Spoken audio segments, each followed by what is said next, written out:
I'm here at our beloved Spelman College to give honor to Tina McElroy Ansa. I was one of her good little schoolgirls, and I just came from her memorial, came from Los Angeles to come to the memorial. And it was so important for me to be here today because Tina was so special to me, and she made me feel so special. And what I've heard from her other good little schoolgirls is that we all thought that we were like one of the few, but come to find out that Tina had a lot of good little schoolgirls, and she really poured into us. And I just wanted to take a moment to talk about how me knowing Tina um, has been so special to me. And I wanted to do this on campus because Spelman is magical to me. It was a place where I really, I guess, really came into myself as a woman, as a black woman, and really knowing my worth. And, again, it's a magical place. And I feel like Tina was a magical woman. And I learned so much about her today going to the memorial. And that was really another reason why I wanted to come, is not only to give honor to Tina, but also to learn more about her and learn more about just the amazing, brilliant woman she was. And straight shooter. So I want to tell you a little bit about how I met Tina McElroy Ansa. And it's so telling that I'm doing this here because this is where I first learned about Tina through her work. So I would read her novels, Baby of the Family, Ugly Ways. I read her novels when I was here at Spelman.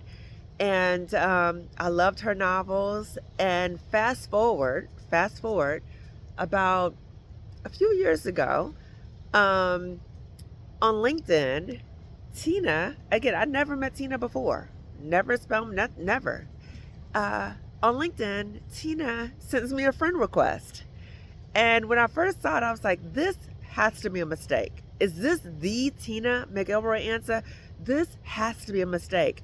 So I was like, did somebody, like, I don't know, did somebody pretend like they're her? Like, I just could not wrap my mind around this woman that I had read her books at Spelman was reaching out to me on LinkedIn for a friend request. So I, once I got over the surprise and, confusion, I sent her a message through LinkedIn, and I said something like, oh my God, I'm so happy to hear from you. I used to read your books when I was at Spelman, and thank you so much for reaching out to me, and just giving her praises. And she said, let's schedule a time to talk. And I was like, okay. So we talked, and Tina just embraced me, and she was just so supportive, and she would offer me words of wisdom. And I asked Tina, oh, let me tell you this story. This is funny. So Tina would meet with me periodically and just check in with me and talk to me, and and just really direct with her feedback about different things. And so one day, I asked Tina if I could invite one of our other Spelman sisters to our sisterhood conversations. Apparently, there was some miscommunication. I did something, whatever, and I think this was before I heard back from Tina or something, and I made a big mistake of inviting my Spelman sister before Tina said it was okay or something like that. And Tina was like, I need to have a conversation with you.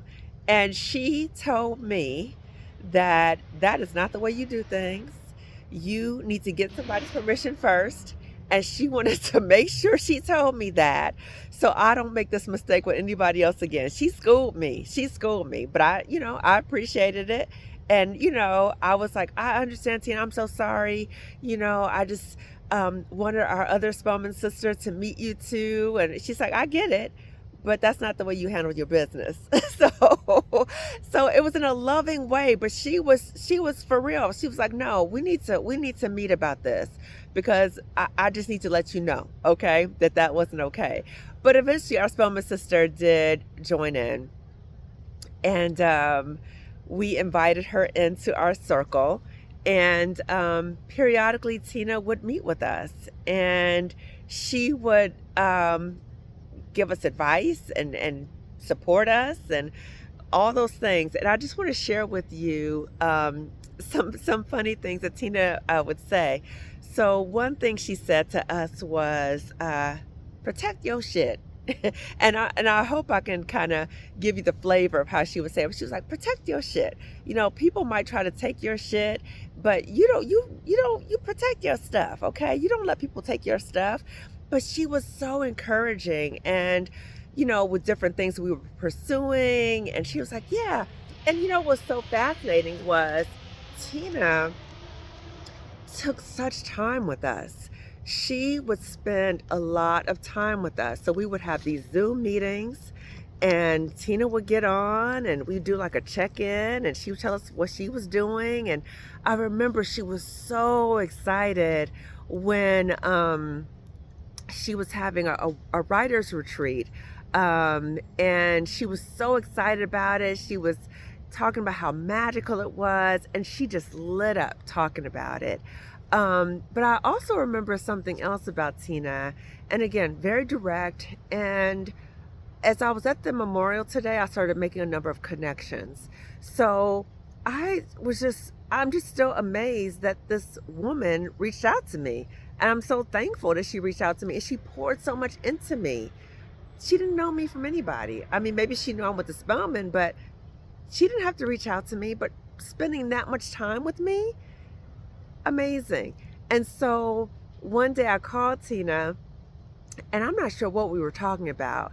And I said something like, I just so appreciate that you take the time, to talk to me and spend time with me and pour into me. And, I'm just like, I think I made some question about kind of why or something like that. Like I was just kind of dumbfounded that she would be so kind to me.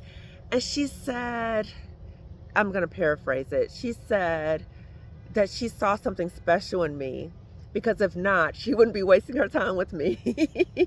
And she said that, that I was one of her good little schoolgirls. And so I own that proudly, that I was one of her good little schoolgirls. And if you have never read a Tina McElroy Ansa book, I advise or suggest or recommend that you read one of her books. And, it's just really showing you how sometimes people are in your life for a season, but they can have a major impact on you. And today, when I was at the memorial, I learned so much more about Tina, and it helped me make some connections. So I just want to share a few things from the memorial. So I already knew Tina loved to garden. I love to garden as well. And there were things about Tina that it's like a reminder of who I am, and the importance of to live out loud, live audaciously, don't dim your light, do things that connect you to the earth and to the ancestors. And she made we saw a film at the memorial, and I'll put it in this video too, where she said that we all have gifts, and God wants us to use our gifts. God doesn't want us to waste our gifts. And so I just think about, particularly when we're in challenging times, sometimes, particularly after this election, all that kind of stuff, I've been like kind of out of sorts and going through all these different emotions, and really asking God, what is it that you want me to do with this energy, with this angst, with all these different feelings? And when I was at the memorial today, I had ideas, and I was thinking about the gifts that God has given me and ways that I can use my gifts to help heal other Black women, other Black people. And I'm just so honored that I knew Tina, And I'm so honored that she chose me to be one of her good little schoolgirls. And today I was very intentional after her memorial service that I came on the campus of Spelman. And I just needed to be here, to be grounded, and to remember where I come from, and to remember that this is the place where I really, really found my voice. And I will continue to express my voice to uplift, and I will continue to express my voice to speak out about things. Um, so, again, I'm just so thankful to Tina McElroy Ansa. What a beautiful woman, what a beautiful life. And I am so inspired by her. So, wanted to share that. And I'm signing off. I'm going to spend a little bit of time on campus because being on campus just really is so healing for me. So healing for me. So I will see you later. Okay.